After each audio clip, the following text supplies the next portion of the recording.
대형 플랫폼인 넷플릭스가 한동안 주춤했다 이젠 다시 예전의 폼이 조금씩 올라오는 것 같습니다. 박찬욱, 각본의 강동원 주연의 넷플릭스 전란.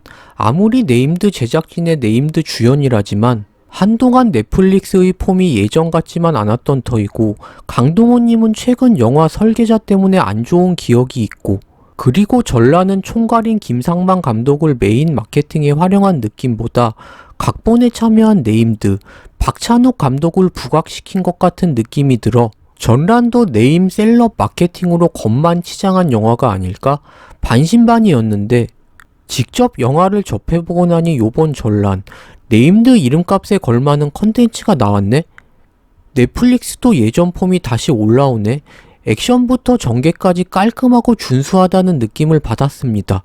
역사극이라 그때 당시 정세나 정치적인 내용도 포함돼 있지만 노비인 천영과 양반인 종려, 두 사람의 신분을 초월한 우정, 오해에서 생긴 갈등, 온전히 두 사람의 이야기에 집중하고 있어 오락적인 부분에서 몰입감이 좋았습니다.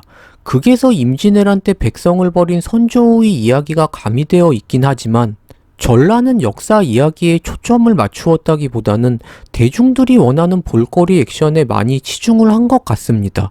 저는 이 부분은 드라마에 비해 러닝타임이 비교적 제한적인 영화 컨텐츠란 특성에 맞게 좋은 선택이었던 것 같습니다. 물론 이 부분은 호불호가 갈릴 수 있지만 저는 두 주인공의 감정선과 대립이란 액션 본론에 집중할 수 있어 나쁘지 않았습니다. 전란의 예고편을 봐도 역사극의 성격보다는 전형과 종려의 피비린내 나는 칼부림 액션을 암시하고 있죠. 방대한 역사 스토리와 볼거리, 두 마리 토끼를 잡으려는 것보다 본론에 충실한 것 같아 좋았습니다. 그리고 전개와 인물 구성에 있어서도 군더더기 없는 간결한 연출과 캐릭 활용을 보여주었습니다. 나무위키의 평가에 보면 인물 간의 서사가 쌓이는 과정이 탄탄하지 못하다, 스토리 전개 구성에 있어 설명이 충분하지 못하다, 이렇게 평가가 돼 있기도 했지만 저는 크게 설득력이 떨어진다는 느낌은 들지 않았습니다. 주인공인 천영과 종려가 우정을 쌓아가는 과정을 보면 천영이 종려의 집에 대신 매맞아주는 노비로 팔려와 아들을 무관으로 키우려는 종려의 아버지로부터 종려가 스승과 검술 대련을 하다 실수를 하면 천령은 종려 대신 매를 맞으며 학대를 받았는데, 그래서 천영은 매를 맞지 않기 위해 어깨 너머로 검술을 배우고 그 어깨 너머 배운 검술을 종려에게 전수하게 되는데요.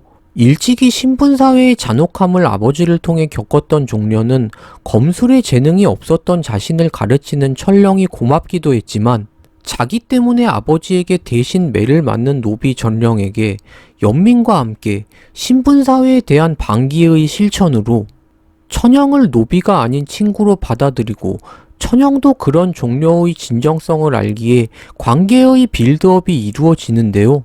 두 사람은 단순하게 검을 부딪히며 친해진 것 같지만 영화는 그때 당시 왕도 백성도 대동하다는 사상가 정여립의 철학을 기반으로 극은 이를 반영하고 있기에 저는 노비인 천영과 양반인 종려의 친구로 발전하는 인물 서사가 탄탄하지 못할 수는 있지만 납득이 안 가는 느낌은 없었습니다. 물론 두 사람의 우정으로도 뛰어넘을 수 없는 신분의 벽이 존재하는 시대에 각자 위치에서의 이해관계라는 것이 있었을 텐데, 영화에서는 이런 부분들을 부각시켜 다루기보다 단면적인 두 사람의 브로맨스만 다루고 있어 나무위키에서는 서사가 부족하다, 이렇게 평한 것 같은데, 저는 오히려 그때 당시 신분 사상에 대한 이야기를 철학적으로 무겁게 다루지 않고 부담없이 우정과 오해에서 온 복수극으로 역사물이 주는 부담감을 줄여주어서 나쁘지 않았습니다. 그리고 등장인물 구성도 번잡하지 않고 담백했습니다. 극의 중점적인 스토리를 끌고 가는 인물은 의병장 자령, 약간의 액션 파트와 중간에 복선을 깔아준 범동, 그리고 메인 액션 파트를 담당한 겐신, 이 정도인데요. 보통 영화에서 극의 재미를 위해 여러 주변 캐릭터들을 등장시켜 서사나 소개를 조금 부여하는 경우도 있지만 전란은 자칫하면 번잡해질 수 있는 여러 인물 채용과 늘어질 수 있는 캐릭 소개를 과감하게 없애준 것 같습니다. 물론 이런 작용으로 자령과 범동이 약간 갑툭튀한 느낌도 있었지만 크게 거슬리는 느낌 없이 적당히 활용을 잘 해준 것 같습니다. 결과적으로 주변 인물들이 단촐하지만 번잡하지 않고 흐름이 나쁘지 않았습니다. 나무 위키에는 인물 간의 서사와 스토리 전개가 부실하다 이렇게 평가가 되어 있는데 저는 전체적으로 깔끔하고 무난했던 것 같습니다. 딱 2시간이란 영화 분량에 맞게 필요한 만큼의 서사만 담아내 주었고 이야기 전개를 보면서 크게 납득이 안 갈 만큼 그렇게까지 부실한 부분은 없었던 것 같습니다. 액션과 스토리 전개, 번잡하지 않은 캐릭 구성 모두 깔끔하고 적당한 느낌이었습니다.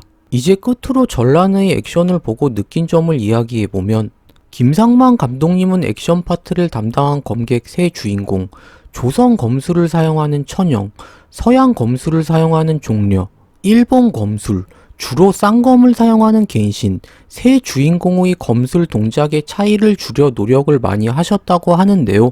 김상만 감독님의 인터뷰 내용만 들어봐도 액션에 굉장히 공을 많이 들였다는 걸 알 수 있는데요. 세 주인공의 검술의 차이를 비교하며 시청해 보시는 것도 재미 요소가 될 수 있을 것 같고 개인적으로 전란의 액션씬들, 액션 영화 팬으로서 저는 만족스러웠습니다. 전란에서 보여준 검을 활용한 액션 시퀀스 정도면 액션을 좋아하시는 모든 분들이 호불호 없이 충분히 만족하시지 않을까 생각됩니다. 요번 전란은 네임드 배우분들의 출연과 네임드 감독의 각본으로 이름값은 충분히 한 작품인 것 같습니다. 이만하면 김상만 감독님의 다음 작품 기대해 봐도 좋을 것 같습니다. 시청해 주셔서 감사드리고 구독, 좋아요 부탁드립니다.